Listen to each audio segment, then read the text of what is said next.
Hello everyone, welcome to this live stream. My name is Jonathan Gonzalez. I will be going over how to use post-processing with the cinematics that we've been covering so far. We're going to be going over using the new post-processing stack. This is on GitHub. We're not going to be using the one on the Asset Store, and that's because the newest version actually includes a few new features that I would like to go over. It is a bit more versatile in how we can use it. So I'm not going to be going much in depth with the timeline or Cinemachine, but we will be using it in this live stream as well. If you have any questions about anything that we're going to be covering or anything in related to Unity, feel free to leave it in the chat. I will be checking chat from time to time. Okay, so I'm going to jump into Unity.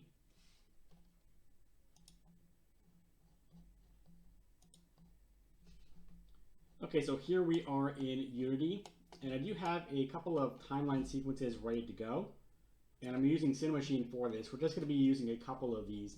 But let's just give this a quick preview. So I'm going to maximize this, and we'll see what we're going to be working with. We're going to be adding post-processing on top of this.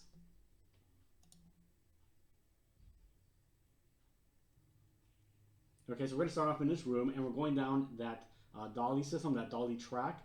So this is with a virtual camera.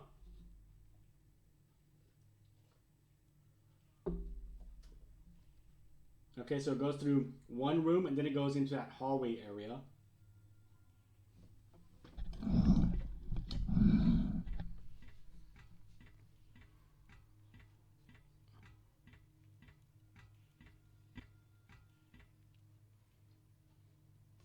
Okay, and that's the end of the sequence. Okay, so we're going to be adding post-processing on top of that. Hello, Kent. Welcome to the chat. It is quite lonely in here. So what we're going to be doing is we're going to be adding post-processing on top of this. Now, the post-processing that we're going to be using is actually part of a development tool that's on GitHub. Unity has not released this on the Asset Store quite yet, but we will be using the newest version. So I'm going to get this off GitHub, but if you want to know where it's located, you can go into the Asset Store. So if we go to Window, Asset Store, I'll just pull it up real quick so you guys know exactly what asset I'm using. Hello, Omar. Hello, Andrea.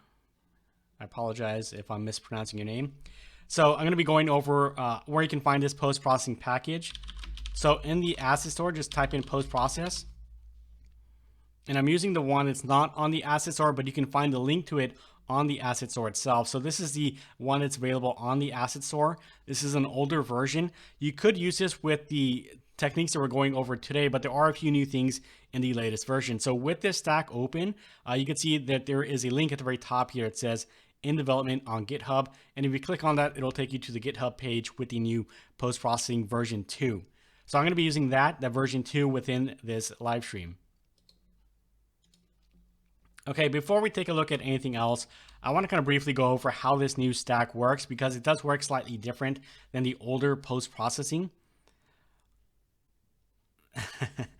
So we're going to be using this with a very simple scene. So I just want to use this with the main camera first. I'll start off by looking at the main camera. So I'll press F to zoom in on it. This is the actual physical camera. This is not one of the virtual cameras. So with this camera selected, I can add in a post-processing layer. So if we go to add components, if I type in post in the search bar, these are new. If you're using the old version of the post-processing, which is on the Asset Store, you will not find these in there. So we're going to add in a post-process layer. Okay, I believe in the old version it's post-processing behavior. And then you need to assign a post-processing profile to this. But this new layer system, I'm going to close up the camera real quick, has a trigger. Now, with this new post-processing stack, we can actually use trigger zones, which is one of the new features that I want to cover. In this case, since we're just testing this out with the main camera, we just set the trigger to the camera. Now, I'll be going over how we can use this with trigger zones a little bit later on as well. And in here, we can select a layer. Now, typically, we have a post-processing layer that we're going to be using with this. So that's what I'm going to be assigning right here. If you select everything, you'll see that we get a warning here that says, don't use that for everything. It is going to be better for performance if you have your own custom layer for that. So I select nothing and then go back down to post-processing. Now, whenever we add in our volumes for the trigger zones for the post-processing, we're going to assign those objects to a post-processing layer. with the camera selected, I already have this set up on the post-processing layer as well. And down below that, we can add in anti-aliasing. I'll go ahead and set this up to fast approximate. I'll just leave that as is. And then you have a few other options in here as well. I'm just going to leave that as is. Now for the fog, it's a little bit hard to see. Let's see if we can turn this off and on. It's kind of a subtle effect. I'm not sure if it's actually going to work right now. And we need to actually include something else for this to work. Now my camera right now, if I go back into the camera components, you'll see that I have the rendering path set to deferred. By default, it's going to have it set to use graphics settings, or it's also going to be on forward. Forward is typically the default, and that is going to be more performant, but there is a limit on that because if you start adding in a lot more lights into your scene, forward is then going to be more expensive to use. But we're going to be using deferred. Deferred is going to be better for lighting overall. It's going to not be limited by the amount of lights we have in our scene, and it's also going to create more realistic lighting. So with the deferred path, if we just take a look at this, if I switch this back to forward, we no longer have the option to use that fog. So that only appears if we have deferred enabled, okay? So I'm not gonna be using the deferred fog. I believe it kind of washes things out in our view. So I'm gonna leave that turned off. Now down below that, we have stop NAN propagation. I believe, I'm just gonna leave this checked on, but you can see the note down below. It says automatically replaces NAN/INF in shaders by a black pixel to avoid breaking some effects. I'll just leave that checked on for now, just in case we do experience any kind of issues like that. Okay, now with this, I also need to add in my post-processing profile. So I'm gonna create this in a folder that I have in here in my timeline event folder called post. I'm gonna right click in here. We're gonna go to create and post-processing profile. This is very similar to how we will do it in the older version of the post-processing. Okay, so I'm just going to call this test.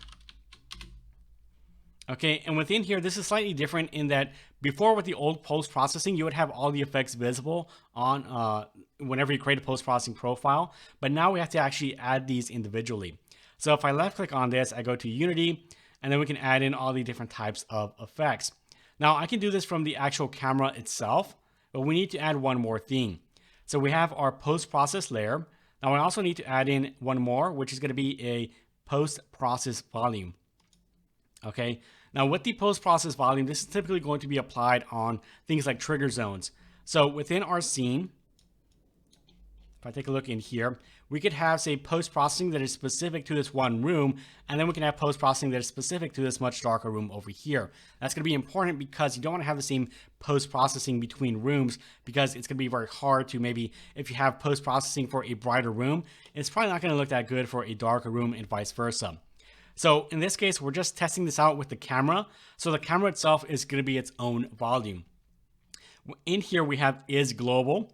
And within here, since we're going to be using different types of volumes, we can either set them to global or local. Now, what that means is that we can set up different types of post-processing that's going to be applied over our entire project. Maybe there are going to be things like anti-aliasing or bloom that we want to apply to our entire game, regardless of where we're at. Now, for different types of volumes, maybe for this room right here, we're going to have different types of color grading. We're going to have different types of maybe screen space reflections, things of that sort, versus, say, over here. And we'll go over that a little bit more when we take a look at actual volumes. So for now, we're just going to set this to is global. And right away, when you click that on, you can see that the blend option goes away. The blend option is going to be available when we start looking at the individual volumes themselves. Now, I'm not going to be taking a look at these other ones quite yet, but I do want to assign my post-processing profile, which is the one that we just created. So I'll add that in, and I'm going to pull up my scene view a bit and also kind of open up my game view. Now, one of the cool things about the new post-processing stack is that we can see this within our scene view as well. With the older post-processing stack, you could only do this within the game view, which was very limiting. We'll start off by adding in a couple of effects to see how this works. So I'm going to left click on add effect, and we'll just start off with ambient occlusion. Now, when I add that in, this is a kind of a feature that's being put into development. So a lot of the stuff isn't quite as robust as it should be. You can see that everything in here is basically turned off. So I'm going to turn it all on by clicking on all. And the mode right now we'll leave at multi-scale volumetric obscurance.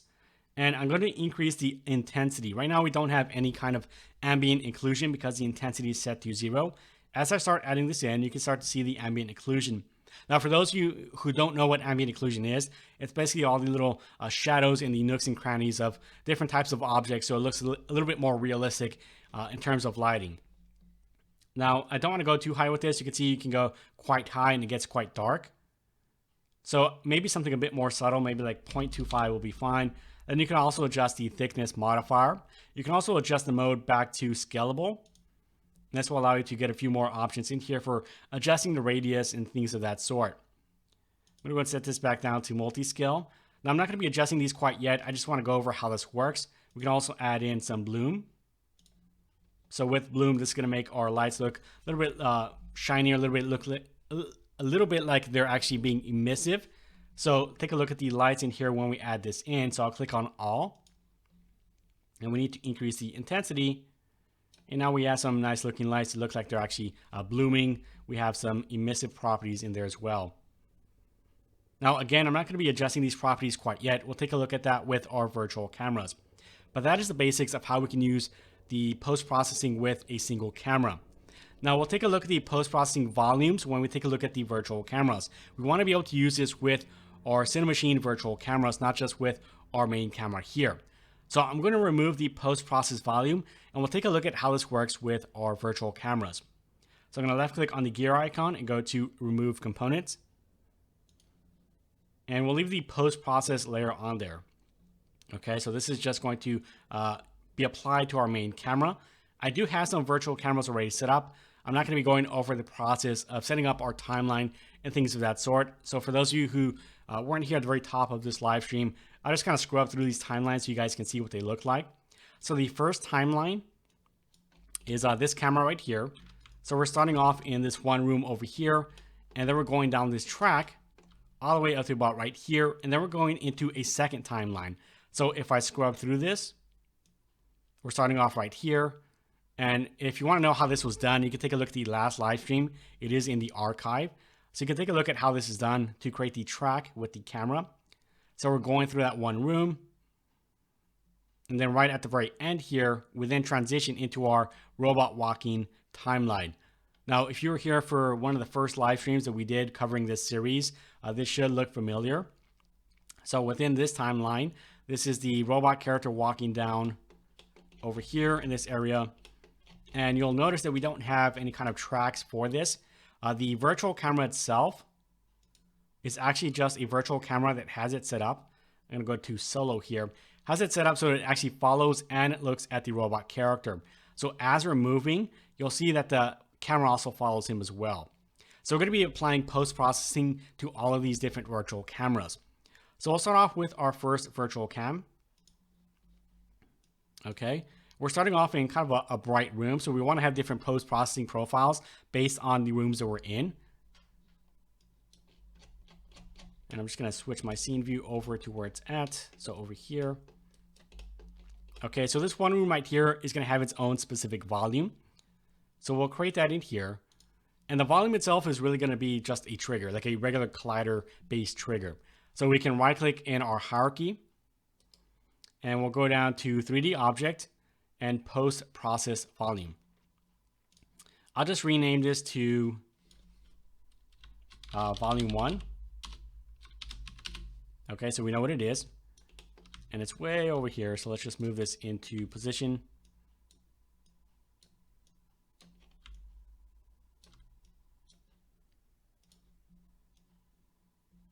Okay, and as you can tell, this post-processing volume just has a box collider with is it trigger checked on, and we have the post-processing volume script enabled or on that object. It's a little bit hard to tell exactly where it's at right now. So basically, I just want to cover the entire room in here.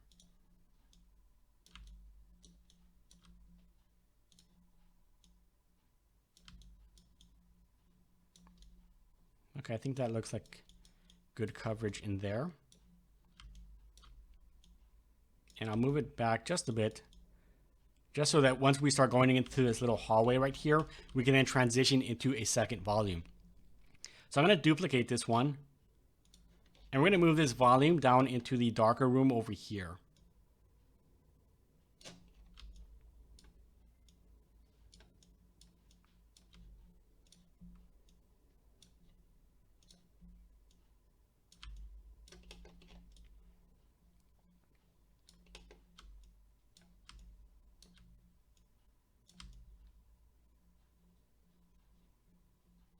Okay, I think I'm good with that right there. And then we're also going to have some global variables. So let's take a look at how that would work. So we're going to have a global post-processing. So within our two volumes here, they're going to have their own specific post-processing. And I'm going to create those each right now. So let's just create the one for the volume 1 and the volume 2. I'm going to right-click in here, go to Create, Post-Processing Profile. And the first one, we'll just name it the same thing. So volume 1.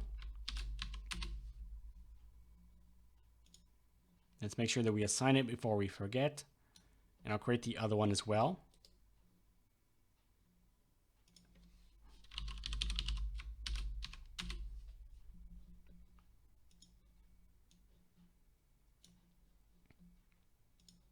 Okay, so let's set up our first volume before we do anything else.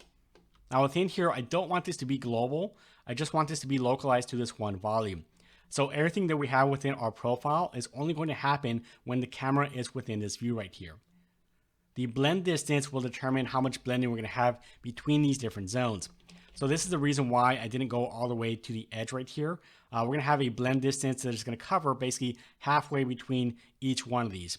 So if we increase this, it kind of creates a second box around there. And once our camera starts going into that second box, it's then going to blend into another profile. So I'll just keep this at a 0.5 for both of these.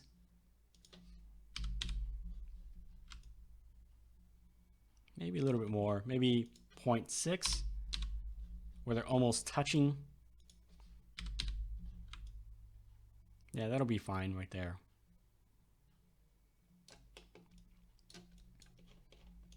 Okay, so for the first post-processing profile, what I want to do, let's just left click on this. Let's go to Add Effect. We'll go down to Unity, and then we're going to add in some ambient occlusion to start. And I think I actually need to add this to the camera as well. So in order to actually see this with our virtual camera, we need to select it. And then at the very bottom, you'll see extensions on that Cinemachine virtual camera. Then you want to go down to extensions and go down to Cinemachine post-processing. Okay. So now it's going to be adding in the profile that we want to use.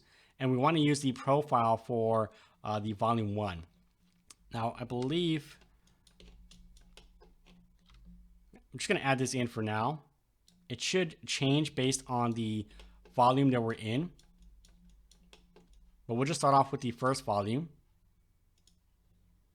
Okay, so we have ambient occlusion in there. I'm going to enable this. The mode we'll just leave on multi-scale volumetric obscurance. Let's increase the intensity a bit. Okay, I'll just make this 0.3. And then I'll leave the thickness modifier and color the same as is. We'll go down to Add Effect. We'll add in some bloom. So we have a number of different lights in here and some kind of emissive objects in here that we can use for creating that bloom effect. It looks really nice in here. So let's go to All. We'll select that. Let's increase the intensity a bit. Not too much. I find that the threshold, if you increase this, you can see it kind of plays around with the bloom as well. But typically I leave this at 1. And then for the intensity, I usually like to go with, say, just 1.5. And then the other one that I like to adjust is the diffusion. Sometimes if I want to play around with this, it's kind of similar to the threshold. So if you adjust this, you can see we get some brighter looking lights. But if you go too bright, it almost kind of washes things out. So I think I'm fine with that value there. I'll just make this an even 6. And then for the color, this is going to be set to white. If you change the color in here, that's going to be adjusting the bloom color. But if you leave it with white, it's essentially going to be brightening up those specific areas that could use bloom. So I'll just leave it on white. Okay, so we have ambient occlusion and bloom. Let's go down to Add Effect. Let's add in some others that I like using. So I like to add in color grading, screen space reflections, and depth of field, we'll take a look at depth of field with our robot character. We'll start off with some screen space reflections.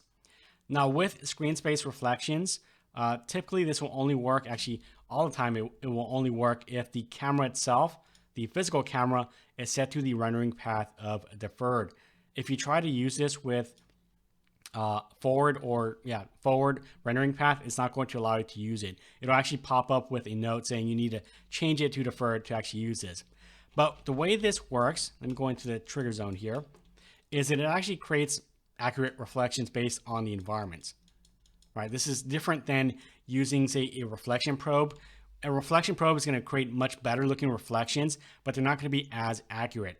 But with screen space reflections, you can see we get some fairly nice looking reflections, and they are fairly accurate. They are a bit blurry, but you can adjust those values within here as well. So it's going to do that now. Now the preset is going to be set to medium. I'm going to go and set this up to high. And then down below that, we have a few other values that you can adjust as well.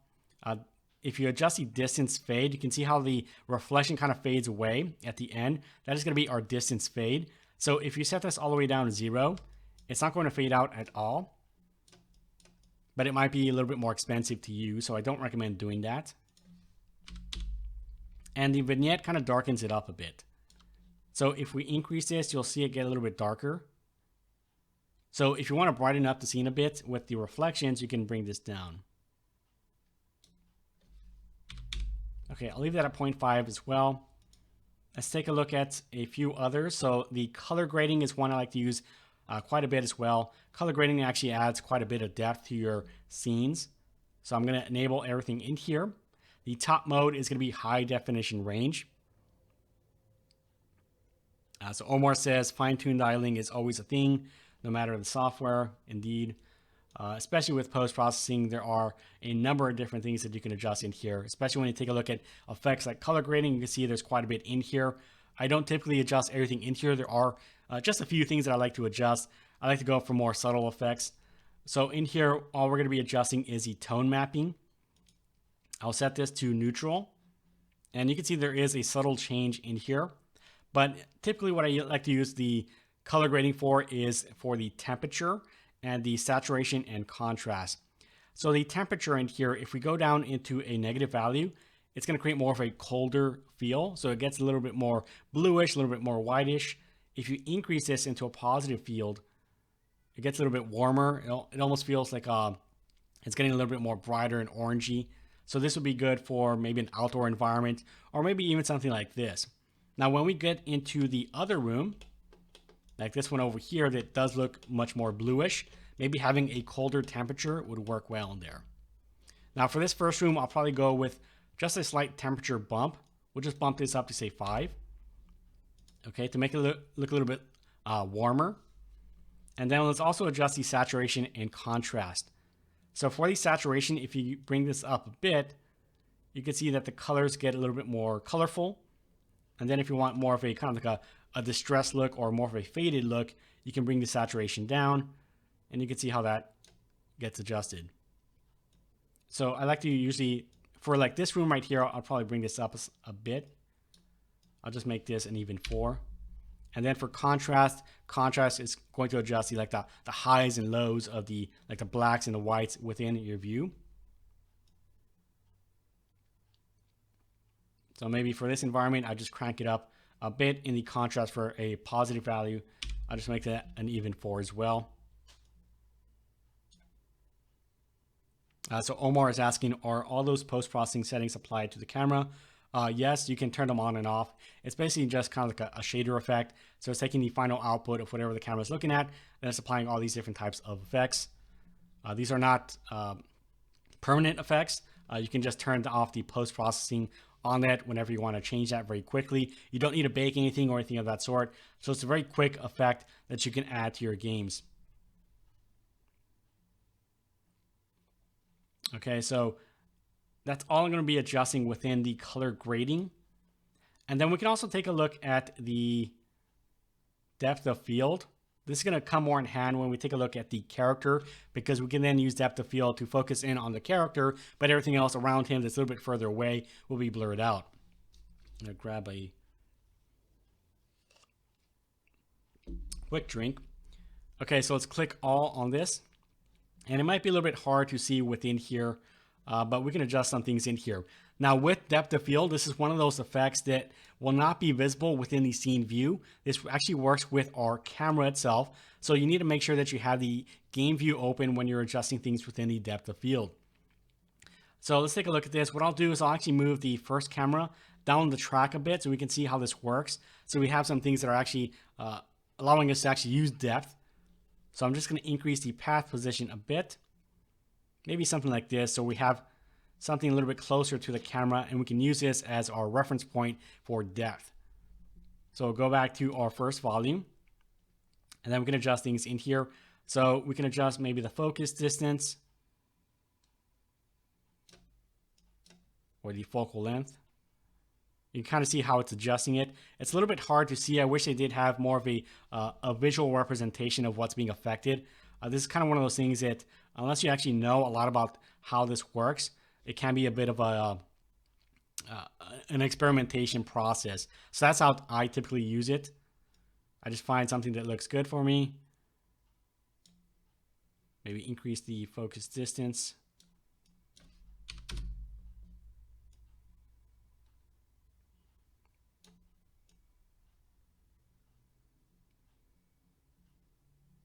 Trying to get that background to look a little bit more blurry, but it's a bit difficult. Okay, so I think you can kind of see right here, it's kind of blurry, and then down in the center, it gets a little bit more in focus. But I'm not going to be using that with this room because it doesn't really work that well with this room. I want to use this when I want to have something in focus. So I'm going to leave that turned off.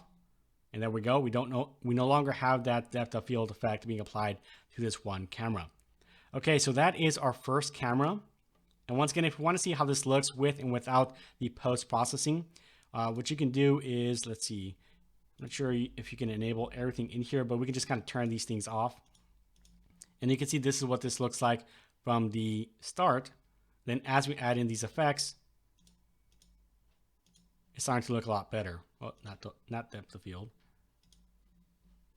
So there we go. There we have the post-processing effect applied to our virtual camera. Now, as we go into our second area here, I then want to transition into my second volume. So let's see how this works with the path. If I start moving this down, it should go into a second post-processing effect. So for this post-processing, actually, let's move this camera down a bit more. I'll just go with something like this. This will be our representation. And I can also look at this from our scene view.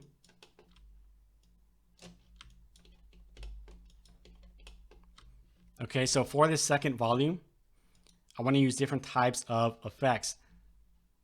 So let's go to our volume 2. We're going to go to add effect. And maybe for this one, I don't want to use ambient occlusion because it may darken things up a little bit too much. So I'm just going to leave that out. But I do want to use bloom because we do have a number of different effects in here, or a number of different kind of objects that have that blooming type of effect that we could use. So we have a number of different like lit up screens.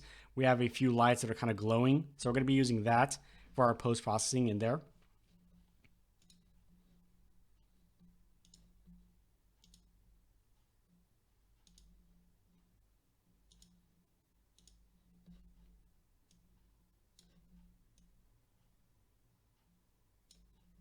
And I think,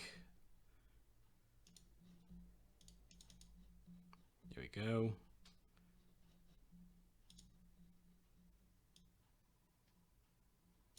It's not working with our volume.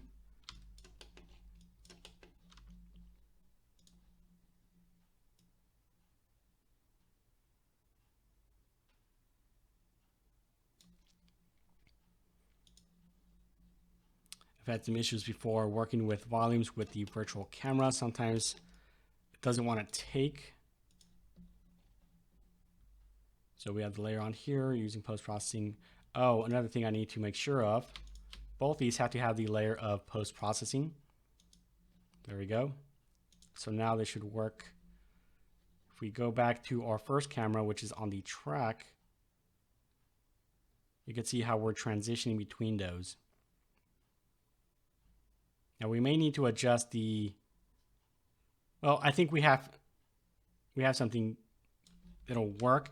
We don't have any screen space reflections over here, so we can see that kind of jumping cut where we have right at the center point right here where the camera goes into that little hallway. We can see it kind of turns off all the post-processing, so we can adjust the blend mode here as well. But for now, let's just take a look at the second volume, and we'll take a look at how that works. So I'm going to move the camera back into that second room here. The bloom is a bit high, as you can tell. We have that nice bloom effect right here, which is creating that shine. Okay, so for this one, we'll just crank this up to 3, which is a bit higher. And we'll leave everything else as is in there. We're going to add in our screen space reflections as well. And we'll try to keep basically the same settings that we had in the first room. And then we'll kind of preview it to see if it actually blends in quite nicely. Okay, I think the only thing that we changed in the first one was the presets. And then what else do I want to have in here? Let's see. For the color grading, I'm not sure if I want to have too much grading, but I do want to have maybe a little bit where it actually looks a little bit colder in here. So we're going to set this mode to neutral again. And I'll bring down the temperature maybe down to a -3. Let's see. Yeah, -3 will be fine. It's a bit subtle, but I think it works for this room. Then we'll adjust the contrast and saturation as well. It is a bit dark in here, so I don't want to have too much saturation or contrast, but let's just see if we can make this look better.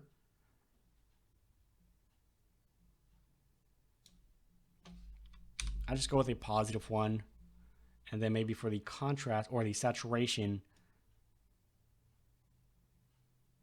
if we bump up the saturation a bit, we get more of that bluish look. I think I'm fine with that look, so I'm going to go with a +4 for the saturation. And then for this one, here we can actually test out the depth of field a little bit better.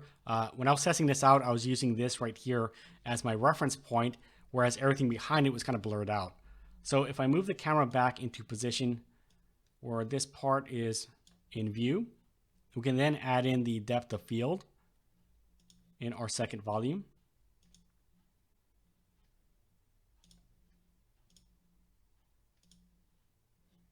Okay, so you can see how it's kind of blurry right here. And in the background, it's actually a little bit more clear. I'm not sure if you guys can see that in the video or not, but I'm going to be adjusting this a bit. Maybe adjust the aperture. Okay, the focal length.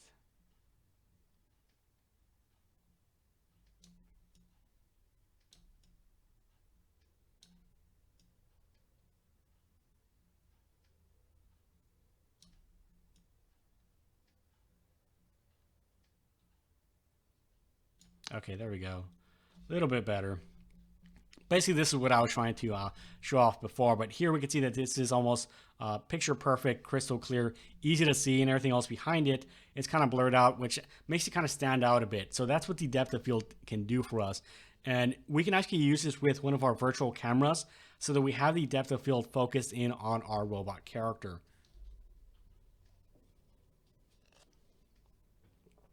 Now, I'm not sure how good this depth of field is going to work with our current first camera. If we kind of move through this, let's see. Yeah, I'm not sure I'm gonna keep that for this camera because it does get kind of blurry right here, which looks a little bit unrealistic. I mean, it looks kind of cool when we get to this point right here. That kind of stays in focus, and everything else is kind of blurred out. No, I'll just leave it for the robot character. So we'll go back to our second volume, and I'm just going to turn it off. Okay, let's go back through our camera, and let's see how that volume is going to blend, whether or not it actually jumps too much in terms of the different post-processing volumes that we're using.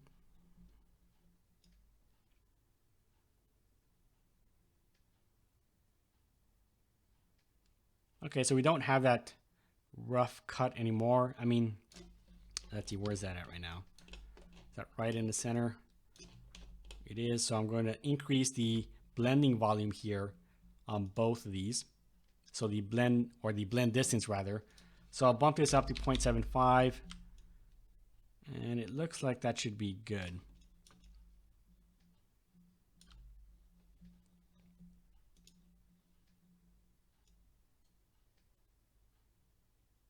Okay, I think that works.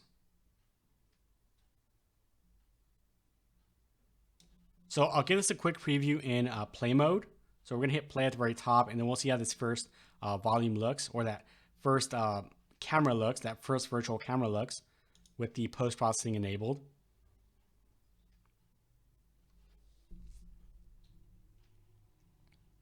We're going to reset that. I forgot to set the camera path position back to 0.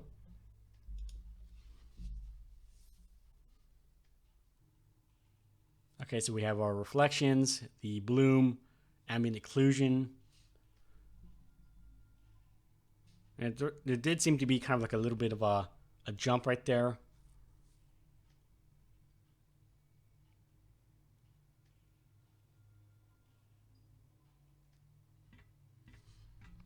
Okay, now we're going to be taking a look at this guy right here. Okay, so now we have our two different volumes for our two rooms here. Now we're going to be jumping to this one character over here. We're not going to be using a volume for this because we don't really need to. We're not going to have any kind of cameras transitioning into this one area. So we're just going to have a post-processing volume specific to this one virtual camera. So I'm going to position myself a little bit better in here. Press F to zoom in on this guy. And the camera is right behind him. So we have our first two cameras already, or the first camera already set up. Now we're going to be adding something to this camera as well. So we need to add a post-processing profile to this character. As you can tell, I've already added the extension for this virtual camera. So once again, to add that, you go down to Extensions, Cinemachine, Post-Processing. So I need to assign my post-processing profile. I'll right-click in here, create a new one. And this will be we'll just call it robot.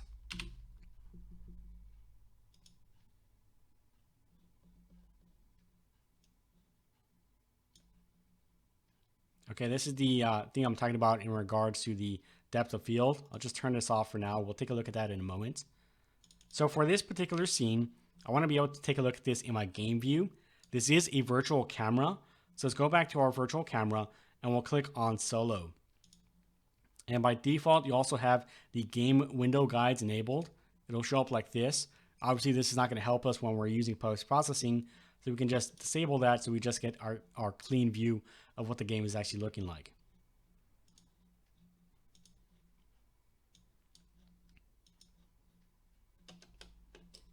Now, for most of these effects, other than the depth of field, we can also use our scene view. So I'm going to get a better view here of what the camera would actually be looking at down this hallway. So for this, we're also going to be using bloom because we have a number of different objects in here, like the blue outline on these, I don't know what you would call them, tables. And then we also have a number of different emissive parts of our robot character, like these little LED lights all throughout the robot. So we're going to add the bloom as well.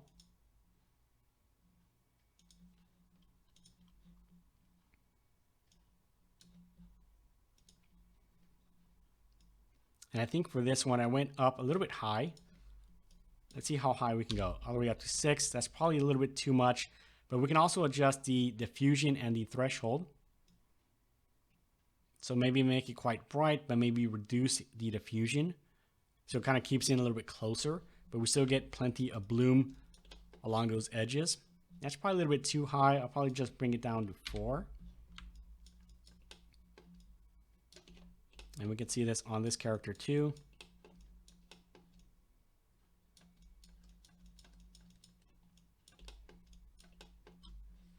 Okay, so that's all we're going to be adjusting with the bloom on the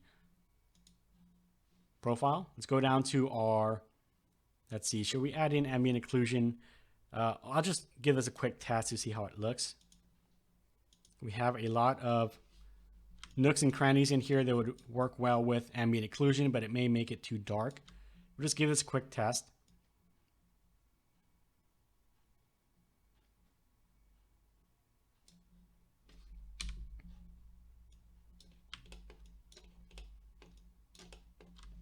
Okay, so I'll just turn this off and on to see the effect.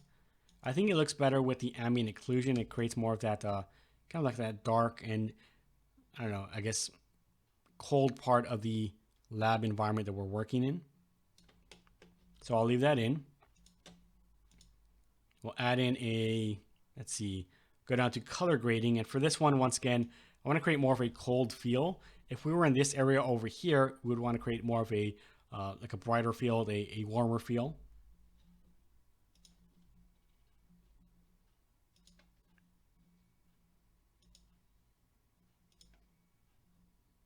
And for the colder feel, once again, we're going to reduce the temperature.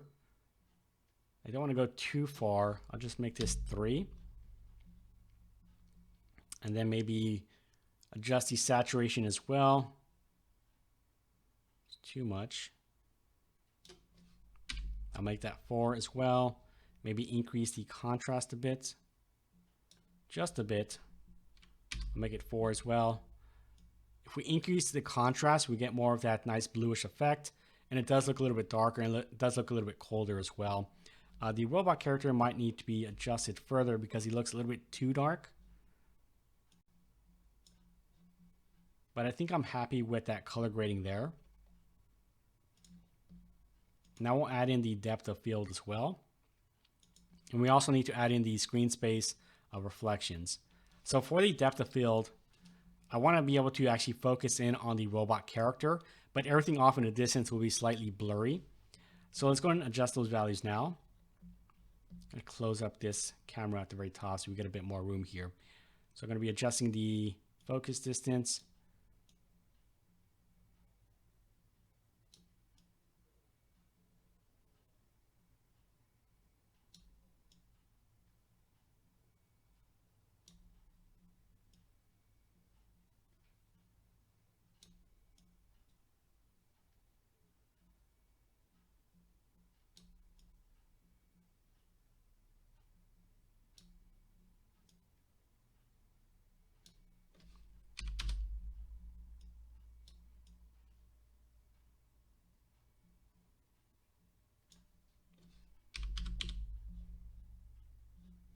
Okay, let's see if that works.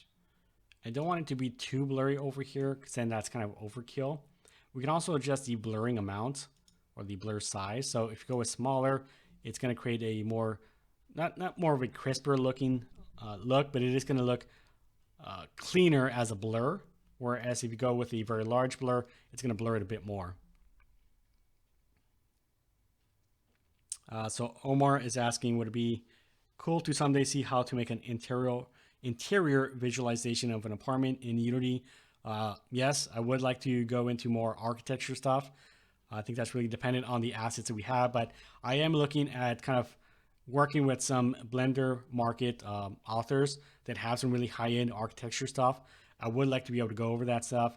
I am actually releasing an update to the lighting chapter that covers some of the new lighting settings, like the progressive light mapper, things of that sort, and how to utilize lighting a little bit better. And it uses one of the like a bedroom scene from Blend Swap. So it should cover some of that, but I would like to have a much bigger course that goes over architectural visualization. If there's something specific that you want covered in there, like maybe you want to be able to walk around in that environment or something of that sort, just let me know. Let us know in the community. Let us know by directly contacting us, whatever way works best for you. But that is something I'm very interested in pursuing as well. Okay, so going back into our post-processing profile, we need to add in one more thing, and that is our screen space reflections. Okay, so right away it adds a bit of depth to our feel here, to our view here. And let's take a look at the view. Let's adjust some of these settings in here. So I'm going to crank this up to high. And then for the vignette, I may want to bring it down a bit just so it's not as dark. Maybe down to 0.15. And then the distance fade, I'll bring this down to 0.25 as well. Okay, I think that works well. And I want to test this out. So I'm going to go into my second timeline. This second timeline is actually part of the first timeline. So I need to go back to my first timeline, uncheck play on awake. Actually, what I need to do is actually go back to our camera here. So for the virtual cameras, they also have a priority on them. Sometimes if you can't actually view a certain virtual camera, you may need to increase the priority. So if I increase the priority for the second camera, which is the one looking at our robot character, I can increase the priority to 11, which is higher than the default of 10. So we then see that first camera right there. Okay, so I'm going to go back to my timeline 2. I did make some slight adjustments to this, but if you remember from a previous live stream, what I did was I animated this character. So we're actually moving that character down the hallway, and he's also playing a walking animation. I did slightly adjust the timing of that movement, and I also adjusted some of the audio clips to be a bit more in sync with the actual movements of the moving. So when he's actually placing his foot on the ground, we actually hear a sound clip, so it's a bit more accurate. So we're going through this timeline, and he's walking, and then he stops right about here. He goes into his idle state. But this whole time we have our post-processing working with that as well. Okay, so I think that looks good. The robot is a little bit dark, but this is a fairly dark room.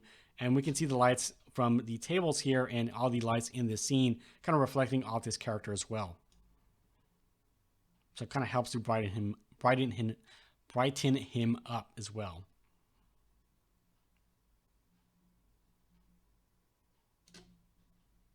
Okay, so we're done with our post-processing for all of our cameras. We can give this a test now with our entire scene, our entire timeline sequence rather. So that entire timeline sequence is that first one that we covered along with this one. It's going to happen back to back. Let's make sure that our cameras are not set to 11. So both these are going to be set to the same priority of 10. And I think that should be everything that we need. So I'm going to maximize this in play mode, and let's give this a quick test. Okay, that's working as intended. We have all of our post-processing in that one room. It's probably a little bit too shiny on the floor. That should work fine.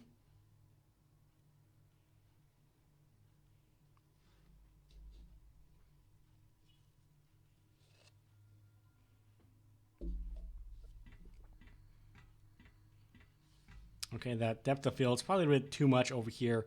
It's a little too blurry, but we can adjust that further.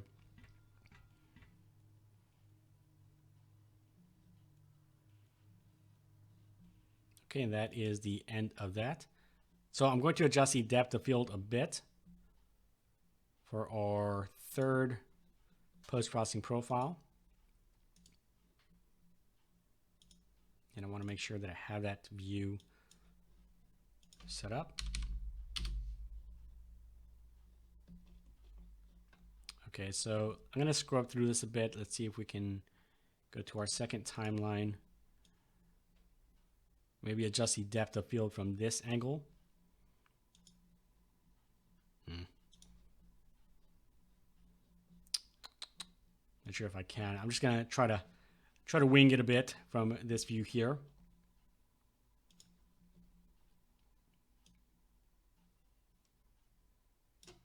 So I'm just increasing the aperture just a bit, just so it looks a little bit more clear down below. Maybe reduce the blur size down to small. Okay, now go back to my timelines once again. Disable play on awake for that. Actually, I don't need to adjust that. I just need to adjust the priority on this camera so I can preview this.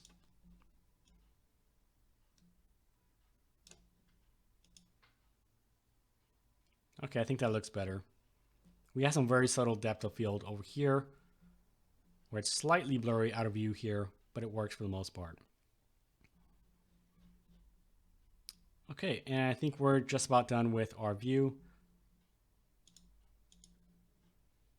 So that's basically all I wanted to cover for the post-processing. Obviously, there's a lot of back and forth between the different virtual machines or the virtual cameras and the post-processing effects. I do like using this post-processing system. It's version 2. It's not available on the Asset Store, but I really do like using the post-processing volumes because there are going to be plenty of times where you need to change between different types of post-processing. Let's say you're coming from a very bright environment outdoors, and then you're going into a cave or something very dark. You're gonna have different types of profiles for each one of those sections. This can also be very useful in instances like this where you want to have different types of effects based on the different types of cameras or shots that you have in your game or in your films or anything of that sort. So I highly recommend using the post-processing. Now, we didn't go over the lighting too much. I can go over a few tips that I would recommend. One of them was on the camera that I covered initially, which is to use a rendering path of deferred. So with forward is going to be the default. That's going to be the best for performance, but it is kind of limited based on how many lights you have in your environment. So as you add more and more lights to your environment, it's going to be almost more expensive to use forward rendering. It's also not going to be as nice looking. Deferred is not limited by the amount of lights you have in there. I believe it's limited by the pixel light value. And you're going to get more realistic lights because I believe it's lighting up the individual pixels, whereas forward rendering does not do that. So you get more realistic lighting with deferred. Another thing to do is when you first start a project, unless you're working with mobile or some sort of low-end platform, you want to change your color space. So we can do that in the project settings. If you go into the build settings, actually, under player settings. So build settings, player settings, you'll find the color space right here. By default, this will be set to gamma. I'm not going to change this because it will kind of re-import stuff and start changing things around. But you want to change this to linear. By default, it will be on gamma, and that's because it's typically used for lower end platforms. But if you want realistic lighting and you want, if you want to work on higher end platforms that can support linear, I highly recommend changing that. Now, other than that, you will need to adjust how your lighting is baked, whether you want to use dynamic lights or baked lights or a combination of both, so on and so forth. I'm going to be making an update to the lighting course, which will cover all this a bit more in depth. So you'll find out about how to change the different types of lighting modes, how we can use mixed lighting with dynamic lights and baked indirect lights, so on and so forth, and how we can use the progressive light mapper to bake out your lighting. So post-processing is just kind of like a layer on top of that, on top of your lighting and in your environment, all that kind of stuff. You can easily turn it on and off, but I highly recommend playing around with the post-processing to get something that you like, and then just add it to your games if possible. If you guys have any questions about anything that was covered in this live stream or anything else in regards to maybe content that you would like to see created, let me know in the chat.